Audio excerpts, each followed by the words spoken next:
In one of the world's oldest rainforests, about 200 kilometres north of Kuala Lumpur, an ancient civilization is coming to an end.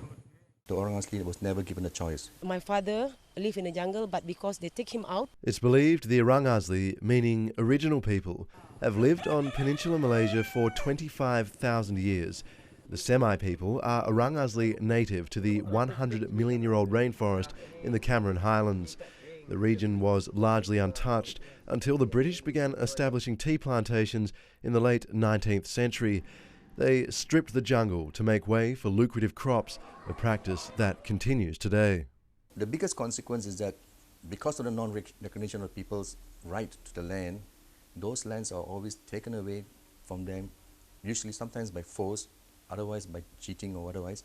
And the consequence is that people are being forced to look for other ways to live. Since a dispute with Indonesia in the 1970s halted the importation of food into Malaysia, thousands of hectares of rainforest have been privatised for agriculture. The Cameron Highlands is now a key agricultural region, but tourism is fast emerging as the area's leading industry.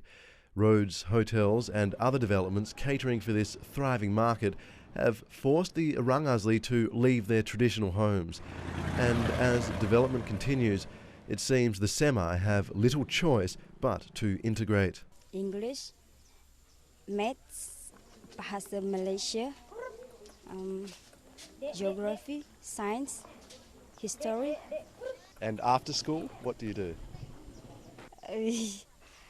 After school, back home, watching TV, rest and do homework.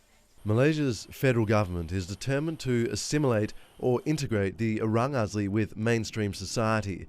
The government has pumped millions of dollars into integration programs such as Vision 2020, prompting the Semi people to leave the jungle. Most live in villages partly funded by the government. They have free education, subsidised electricity and water, and a few have been appointed to government posts. Sokongan terhadap jabatan orang asli, so untuk orang asli, baik. The government has been good to the Orang Asli. I'm very satisfied with what the government has done in terms of education and housing. Everything has been provided. As a young man, Barudin lived with his father deep in the jungle. He was taught to hunt wild boar for food and cooked it on open fires. Today, some of his descendants ride scooters to work in factories and farms. They use mobile phones, watch TV, and aspire for the riches modern life can offer. But there is a cost, and it's high. It's a loss of identity. It can happen anyway, but